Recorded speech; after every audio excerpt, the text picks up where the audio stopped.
Bonjour, très chers compatriotes. Ezali Wabino Pierre Mike Molowai. Lelo tuzuya kulobela situation ya République démocratique du Congo, makambozo le kanakati ya République démocratique du Congo, Congo na yo, Congo nanga, Congo ya bisonyo soba congolais. Sans tarder, tokende na lombango, tokende kulobela la situation sécuritaire dans l'est de la République.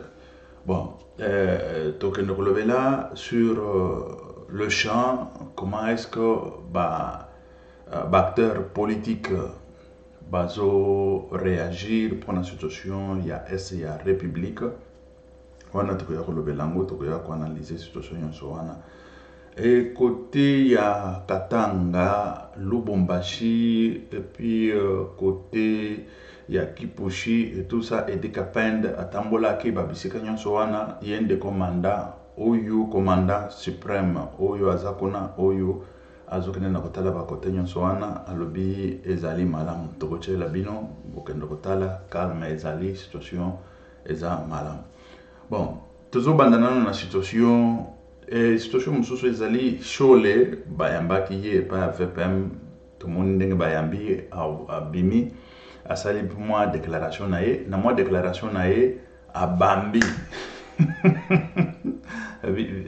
na éviter ce qui avec chose de benga et nani vieux ou petit ou nani tuebi wapi boyo kama kamba koloba avec chole amo pagano ayeko bakela batu bambwakela ayeko bakela bango bambwakela bolanda no na éviter ce qui tolanda no séquence ya dimiwana na kochela bino séquence mususu posé réfléchi qui n'est pas comme de semi-lettrés que nous retrouvons dans la presse malheureusement. Posé, réfléchi, qui n'est pas comme de semi-lettrés que nous retrouvons dans la presse malheureusement. Posé, réfléchi, qui n'est pas comme de semi-lettrés que nous retrouvons dans la presse malheureusement. Les semi-lettrés que nous retrouvons dans la presse. Ne banani. Ne ba oyo bazokende nako recadrer tant que asali mbeba et tout ça. Bon, et mbeba wana nayokaki tambolezera lobaki ki ezaki vidéo ya kala a se trompaki mais il devrait sortir aya kolobaka non eloko wana na se trompaki et tout ça. Bon, sikoyo lelo azoya kofinga batu na presse. Vous imaginez mutu na nzambe ko yewana aya kofinga batu na presse que baseme illettré na éviter basemi lettré de banane. Boyebi, ça me rappelle quelque chose, il y a semi-bantou. Hein? Oyo nani abanda kobenga nani. C'était qui encore le monsieur ici? Oyo abanda koloba mingi Tchako national, voilà. Abanda benga ye Tchako national. Hein? Tanya Kabila. Abimaki mendo malanga. Abimaki azoloba les semi-bantou. Semi-bantou de banane. Bon, bah semi au moins qui y est pas comme semi illettré. Bon, tu évites ce que semi illettré azali ndena ni tu évites bisote. Yemoko aya ko s'expliquer. Moi je ne suis pas son porte-parole. C'était dû à quoi? C'était dû à Tambayamba qui est il faut tout le situation d'engezali. Tambayamba qui est et pas VPM. Nakobimanae asa bon asali moi compte rendu ya oyo bayambaki ye kuna nini akuti et tout ça et nde abwaki pe na iloko ngo wana nakati bon tochi hapo kende boyo ka situation za nini parce que ngana koya kokosela bato wa makambote na koya ko d'informer pe ba information te ou ko pesa bino ba information oyo ezali erroné non ezali bongo. En vertu de l'accord cadre, la SENCO, l'Église catholique, dépend du ministère de l'Intérieur et non du ministère de la Justice. Donc ce qui fait que chaque fois qu'un membre de la SENCO vient ici, c'est dans ce cadre-là. On a échangé avec le VPM d'abord sur les questions d'actualité, où nous nous sommes échangés des informations très précieuses, où nous nous sommes fait des recommandations très précieuses, où nous nous sommes fixés une ligne de collaboration pour mieux appliquer l'accord de cadre dans ses dispositions. Et le deuxième volet, c'était justement pour parler de certains aspects de cet accord qui doit être qui doivent être mises en œuvre. Voilà, c'était très bien. C'est un homme, c'est la première fois que je le rencontre, un homme posé, réfléchi, qui n'est pas comme des semi-lettrés que nous retrouvons dans la presse, malheureusement. Voilà. Boyoki yango na contexte nango ndenge situation ezalaki nakosite parce que ye a lobby bwakeli mpe basemi lettré alobi basemi lettré toyebi te semi lettré nde nani nde nini nde okozala ndenge nini. Moi je ne sais pas mo wana ye moko nde ayebi mais mpo na nga eza insulte ezali kominimize bato mutu na nzambe akoki koya na bainsulte te mpona kominimize mpe bato te. Et voilà.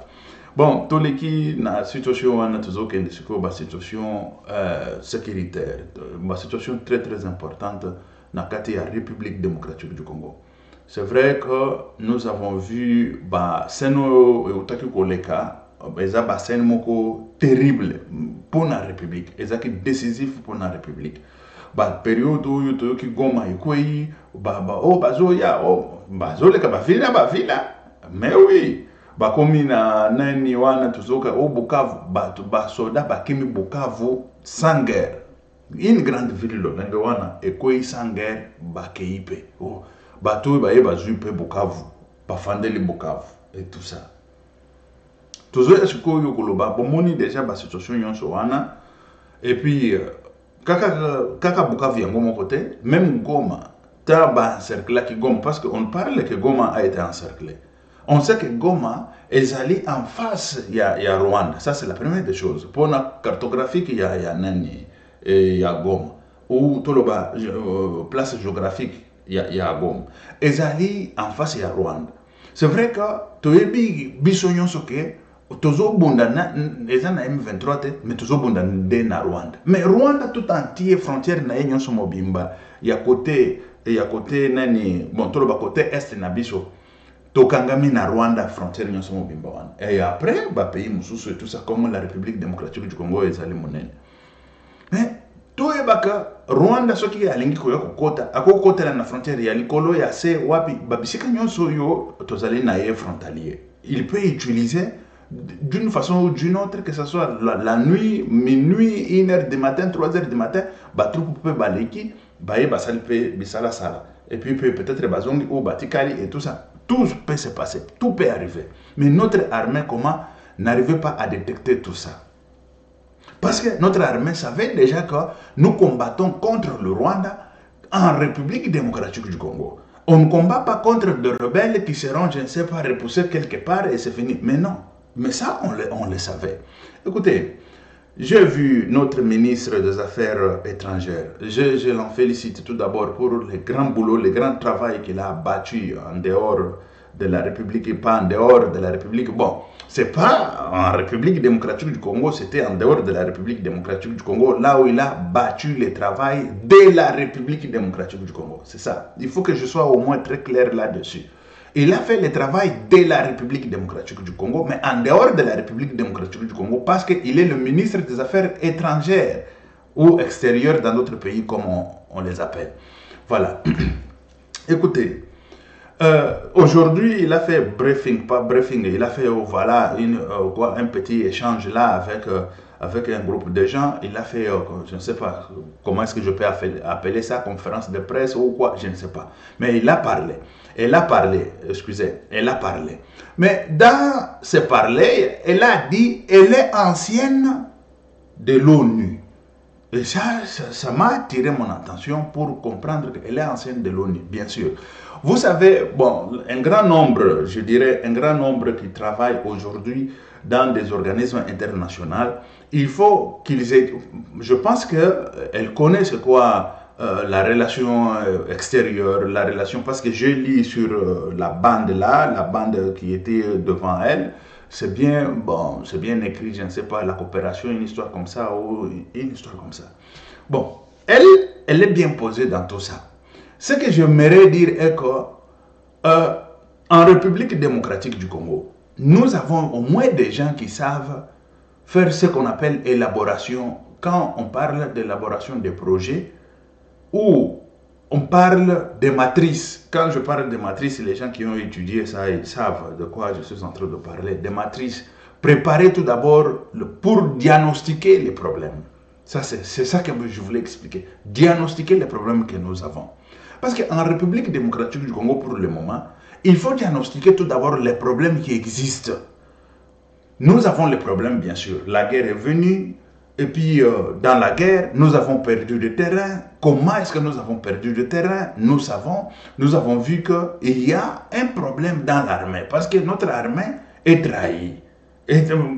Notre armée est trahie. Quand je parle que notre armée est trahie, c'est toujours l'armée, les gens qui se trouvent dans l'armée, qui ont fait des bobards, qui ont fait de n'importe quoi pour trahir les autres, trahir des troupes qu'on avait abandonnées à Goma et tout ça. Voilà.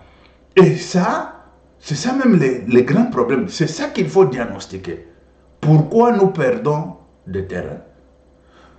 Pourquoi on n'arrive pas à tenir? Pourquoi notre armée fuit, ne fait même pas face à ces gens-là, même s'il n'y a même pas une balle qui souffle, mais ces gens-là, ils partent. C'est quoi? Voilà les problèmes, voilà ce qu'il faut diagnostiquer dans notre armée. Nous avons, j'ai vu aujourd'hui là, tout le monde sort pour aller sensibiliser, parce que Jean-Pierre Mbemba l'a fait. Jean-Pierre Mbemba, il le faisait avant que le président de la République en parle. Il le faisait, il a mobilisé, il n'a pas peur parce que, bon, c'est un homme que j'aime bien aussi, hein, cet homme. Quelles que soient d'autres situations et tout ça, mais c'est quelqu'un qui est au moins correct. Bon, on y va dans d'autres choses, dans ce que je suis en train de parler. Je parle, la situation qui est là, c'est diagnostiquer tout d'abord les problèmes. Et quand on va diagnostiquer les problèmes, ça c'est dans la matrice des problèmes même. Quand on va diagnostiquer les problèmes, diagnostiquer maintenant les individus. Qui sont-ils des individus?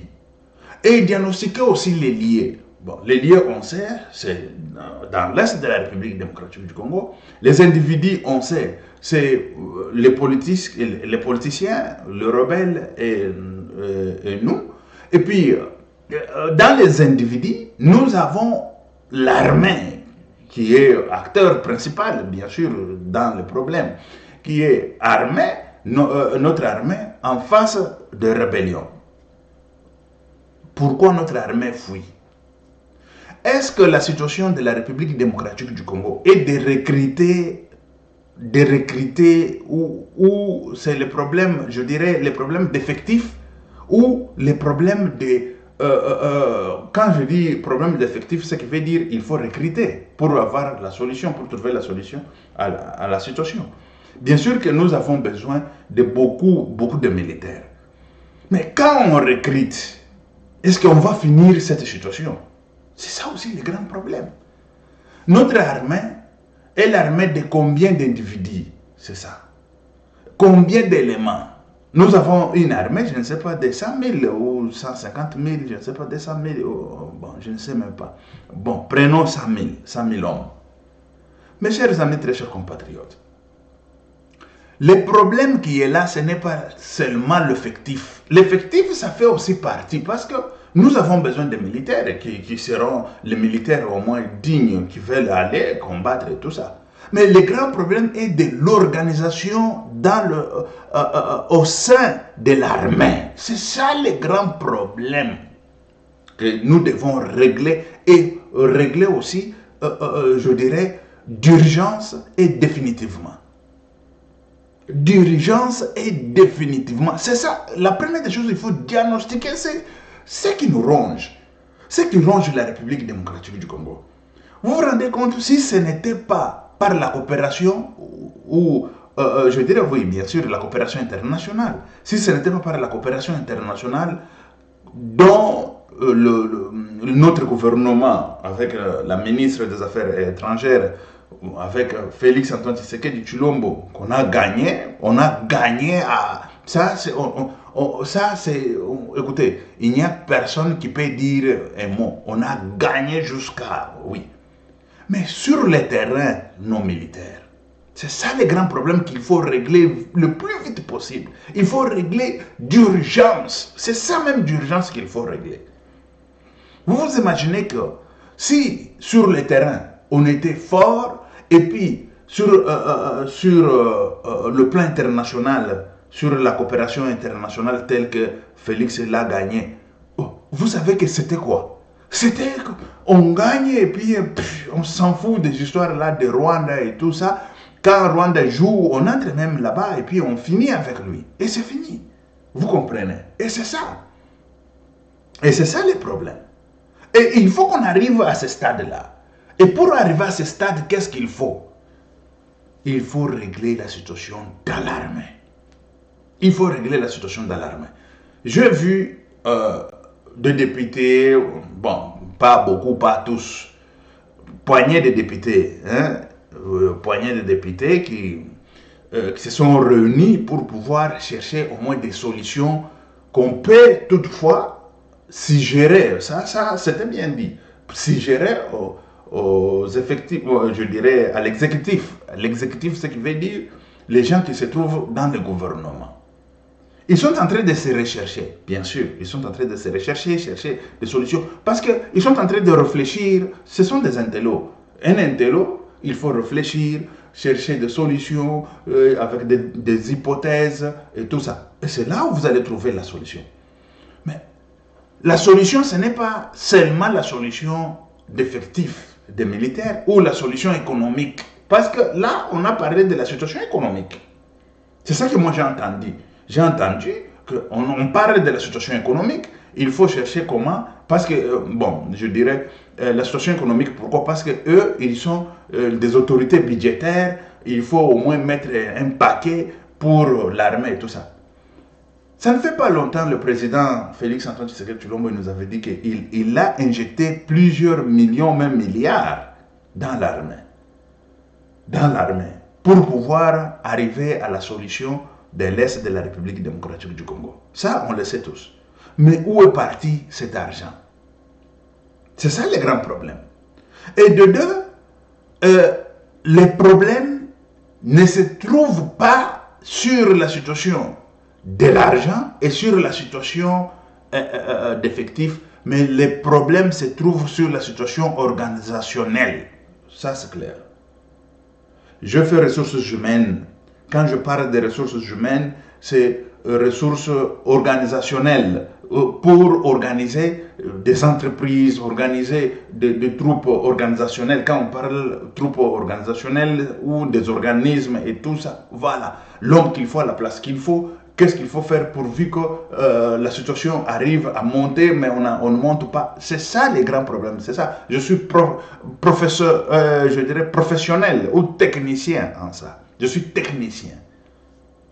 C'est pour ça que je vous dis, pas seulement ça, parce que je fais en ressources humaines, mais pour trouver, par exemple, pour la gestion des projets et tout ça, ça je le fais dans d'autres cours.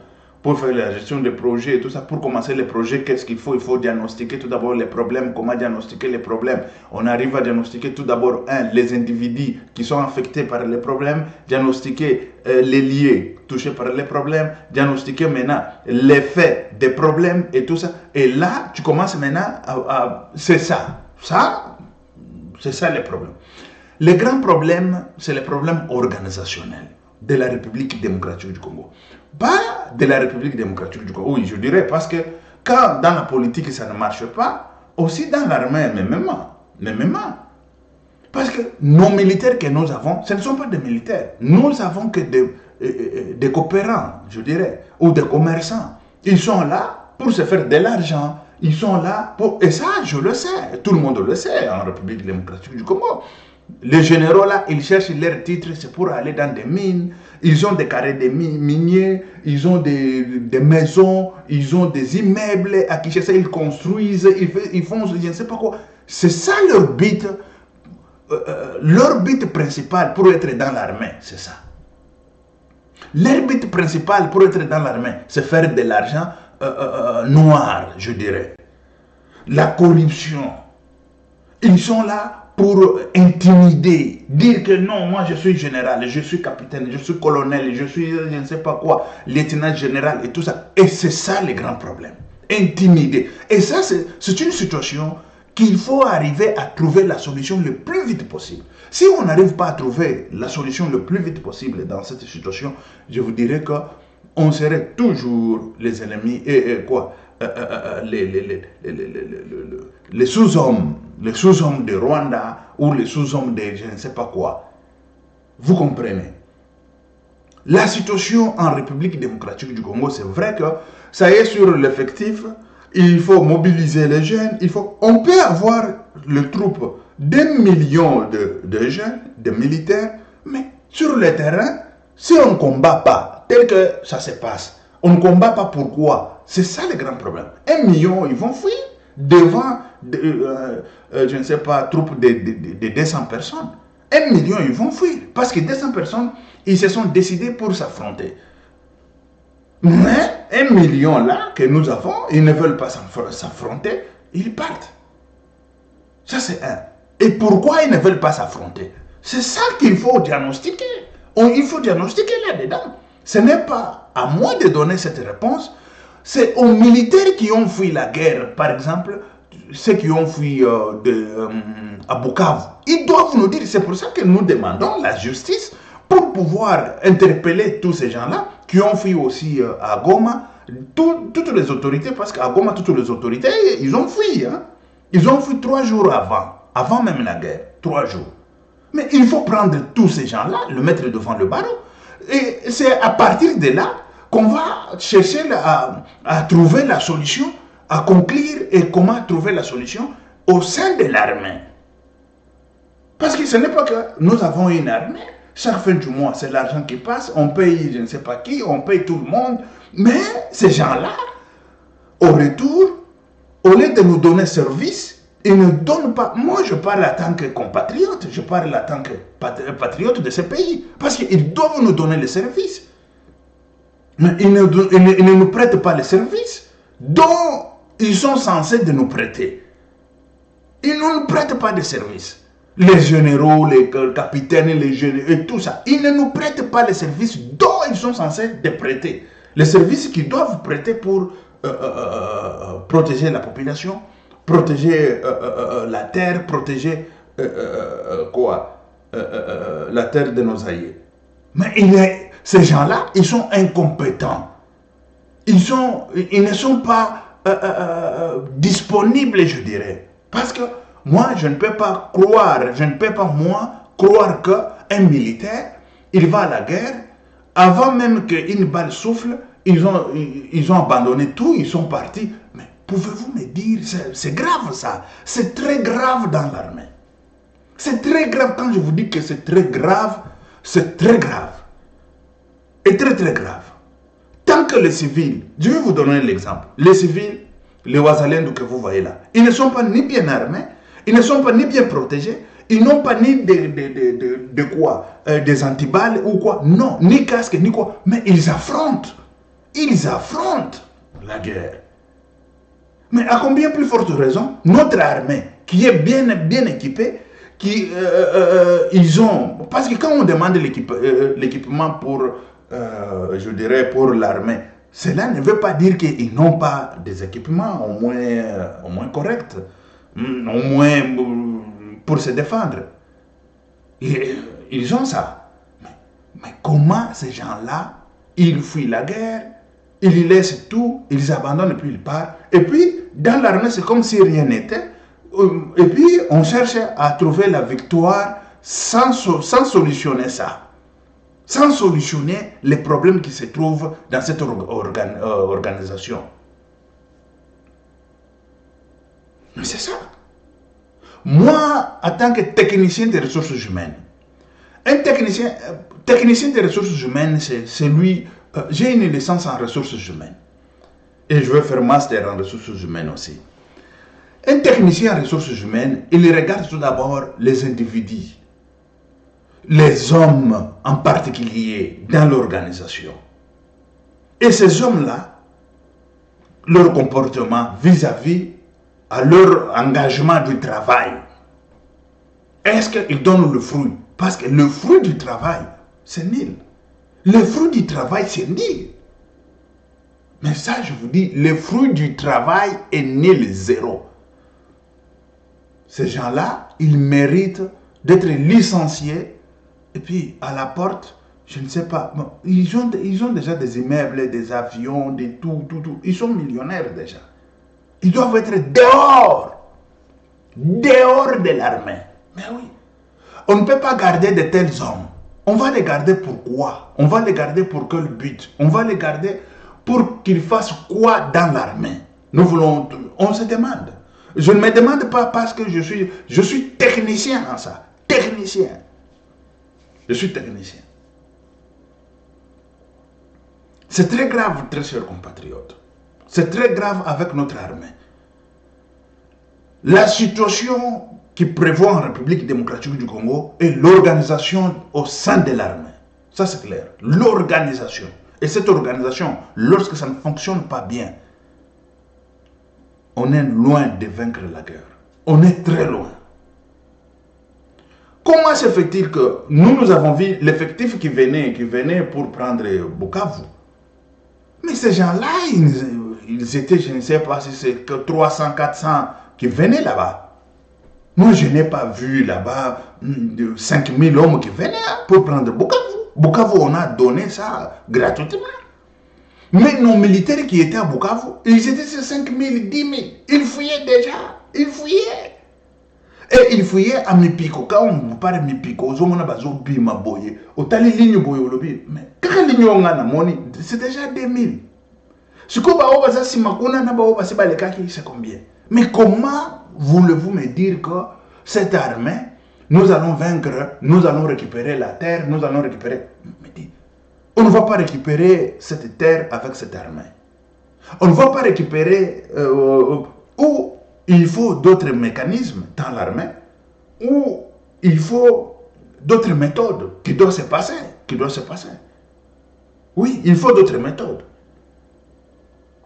Parce que avec cette méthode, moi je vois mal comment un civil, il tient devant le rebelle, il tient, le Ouazalendo tient devant le rebelle, tant que notre armée ne tient pas. Mais non. Ils doivent nous dire ce qui se passe. Ils doivent nous dire qu'est-ce qui se passe au sein de cette organisation-là. Et cette organisation, si moi je suis responsable de cette organisation, tous, ils seront dehors. Tous, sans exception. Tous les généraux, ils seront dehors. Toutes les autorités militaires, dehors. Mais non. Si on combat, on gagne, ou on combat, on perd, ça c'est autre chose. Mais on ne combat même pas. On ne combat même pas. Dans chaque organisation, il faut qu'il y ait une structure bien organisée. Et les gens, ils savent pourquoi ils sont dans l'armée.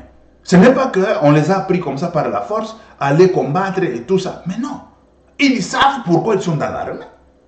Mais lorsqu'ils sont dans l'armée, c'est pour protéger notre peuple. Et ils vont protéger ça par rapport à quoi et devant qui? C'est devant un envahisseur qui vient avec les armes. Et aussi, ils ont les armes pour protéger, pour contrecarrer celui qui vient envahir. Ils savent, non? C'est ça le travail de l'armée. C'est ça le travail d'un militaire. Mais tant qu'eux, ils n'arrivent pas à nous donner les services nécessaires, mais pourquoi les garder dans l'armée? Nous voulons savoir. Pourquoi garder tous ces généraux? Parce que ce sont les généraux, ce sont des chefs, des généraux, des capitaines, en commençant par capitaine, en montant. Capitaine et tout ça, parce que capitaine c'est déjà un chef de troupes, je ne sais pas, de 400, 500, 800, une histoire comme ça. Ça commence par capitaine et tout ça, et en montant maintenant. Mais tous ces gens-là, et c'est là où il faut frapper fort. C'est là où il faut... Mais non. Non, c'est non. Non, c'est non. Moi, je ne vois même pas l'armement, je ne sais pas comment sophistiqué, qu'on est en train de dire que le Rwanda a l'armement sophistiqué.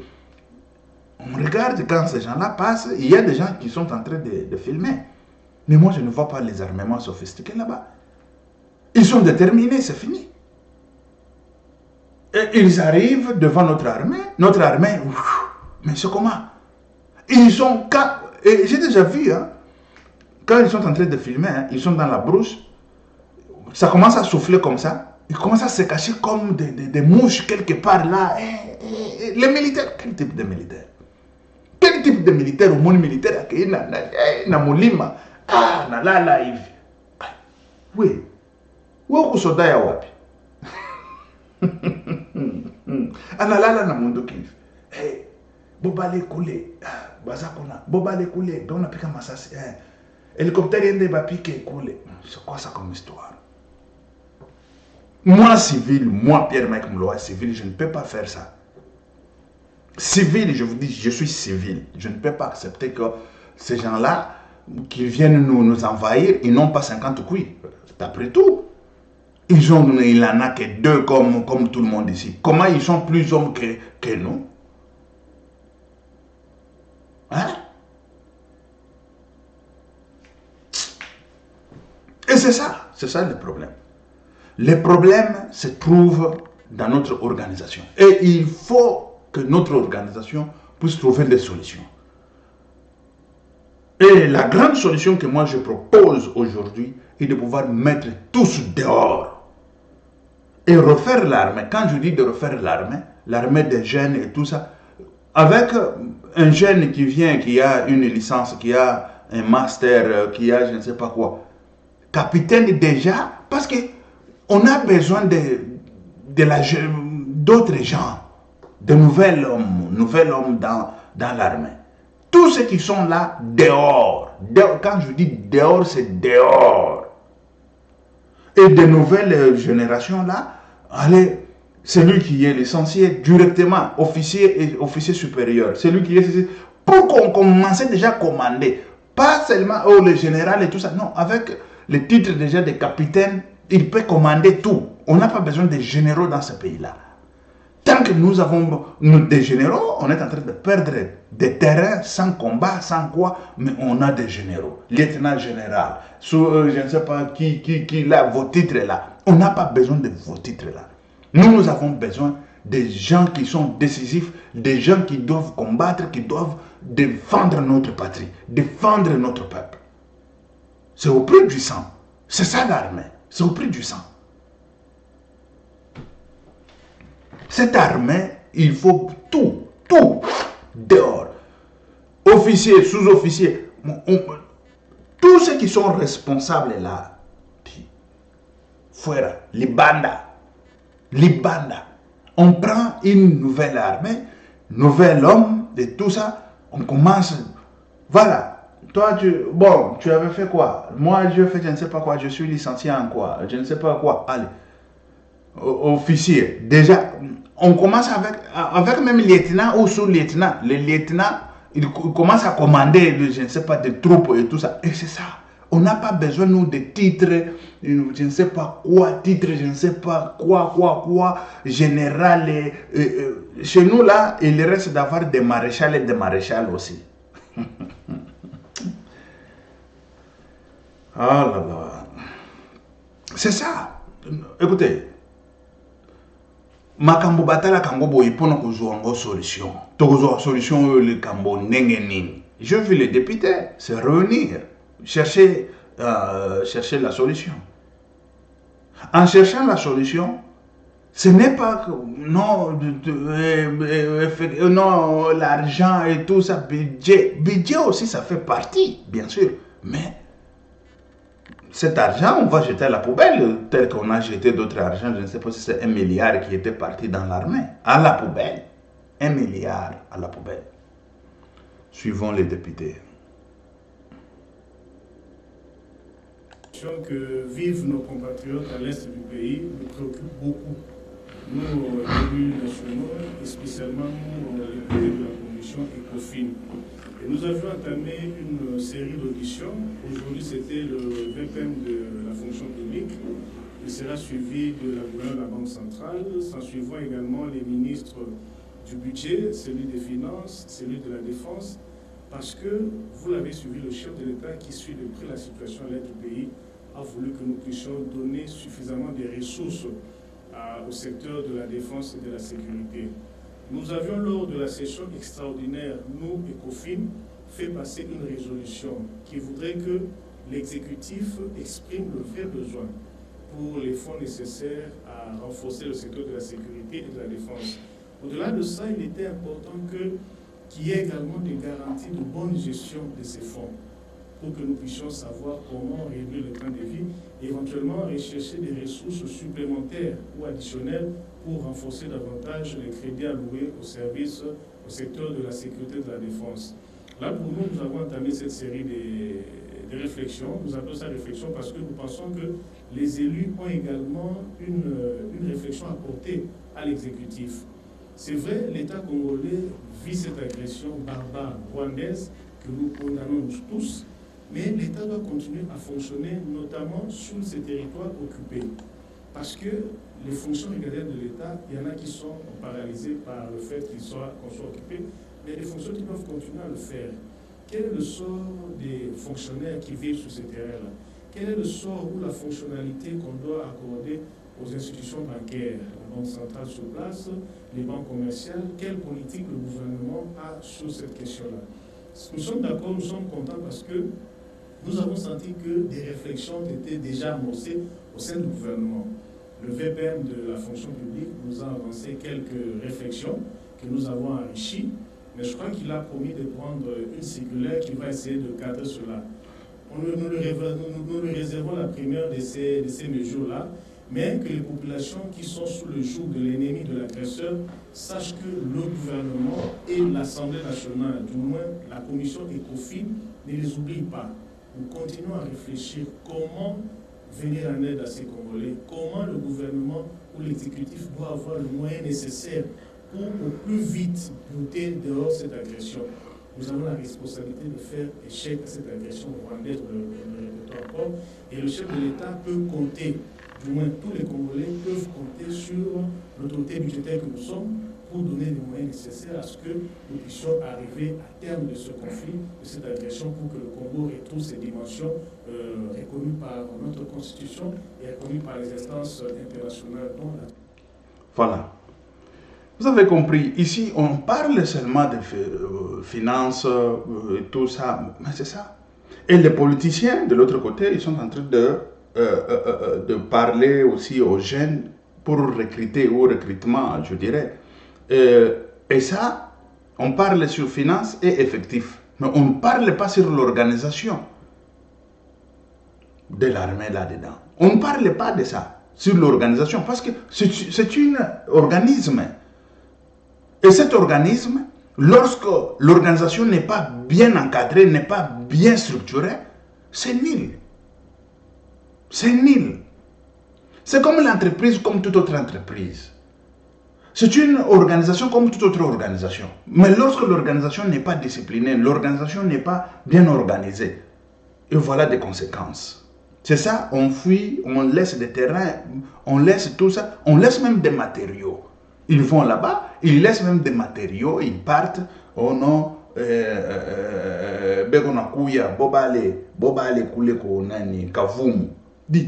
étaient à Kavumu, hein. Ils ont fait que des TikTok comme ça. À Kavumu, nous sommes à Kavumu.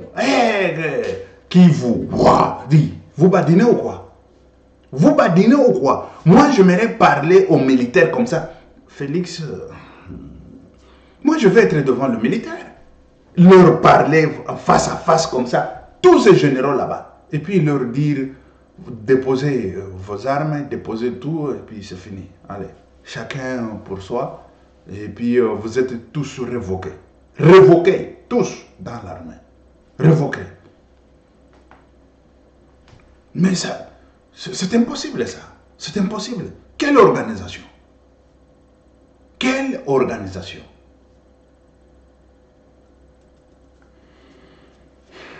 Et nous avons besoin de trouver, dans cette organisation, s'il y a des braves, on va les retrouver. Et on va travailler avec des braves pour pouvoir conserver leur boulot, conserver aussi la sécurité de notre République. Parce que vous êtes payé, vous êtes, je ne sais pas, autorité de cette organisme est là, vous êtes colonel, capitaine, et tout ce que vous voulez là. Mais lorsqu'il y a la guerre, vous fouillez. Dis, c'est quoi ça? C'est quoi ça? Parce que chaque travailleur ou chaque personne, on regarde tout d'abord ce qui les rend comme, je dirais, comme service. Ce qui les rend comme service dans n'importe quel organisme. Est-ce qu'il est productif? Mais nos militaires ne sont pas productifs. Pas nos militaires, les généraux, les capitaines et tout ça, ils ne sont pas productifs. Ils ne peuvent pas nous dire qu'il manque l'armement, il manque ceci, cela, il manque... Ça, c'est autre chose.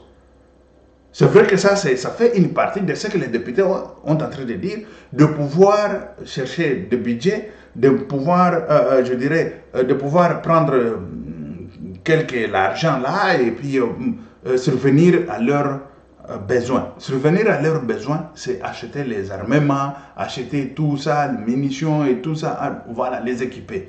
Mais nos militaires aussi, ils doivent être responsables. En tant qu'individu, en tant que travailleur dans l'armée, ils doivent être responsables dans l'armée, en tant que travailleurs de l'armée. Mais cet aspect-là, on n'en parle pas. Cet aspect-là, on nous dit, mais nous avons vu nos jeunes qui étaient par exemple à Goma, qui étaient à l'aéroport de Goma, ils luttaient, tout ça. Voilà les hommes comme ça que nous voulons. Voilà mais des généraux qui commandaient tout d'abord la logistique. Parce que dans l'armée, il y a beaucoup de choses. Il y a la logistique, il y a la nutrition, il y a ressources humaines telles que je suis en train de parler ici. Mais je ne sais même pas qu'ici il y a des ressources humaines là-bas. Il n'y en a pas même. Il n'y en a pas. On ne connaît pas. On ne connaît même pas ressources humaines, c'est quoi? On ne connaît même pas. Pour leur dire, écoutez, vous devez rendre service et c'est à partir de votre service que vous serez rémunéré. Mais oui. Ce n'est pas pour te faire des cas boyer bani. Bon, guerre n'y soit na. Oyo tulubi neti yanani. Makambo tout d'abord il y a nani ravitaillement. Situation de ravitaillement. Ezali na côté oyo ezali côté il y a je viens de citer là tout à l'heure là. Il y a banano il y a ravitaillement ba pesaka ba militaire na biso. Ba cheminaka banen mais siko bako batuana bafandaki na bango kaka boye et tout ça. Non, Goma Goma est tombé. Goma ne pouvait pas tomber. Ce qui ravitaillement ezalaki malamu. Sauf que connexion, bon, quand on parle de connexion, moi j'en doute même, je doute. Parce que banen wana bakimela ki côté nini, ba généraux wana bakimela ki wapi. L'avion bakimela ki wapi, nous voulons savoir. Sauf que c'est un sabotage ou c'est là qui kuna na kati. Quand je parle de sabotage où les gens ne savent pas comment organiser des choses.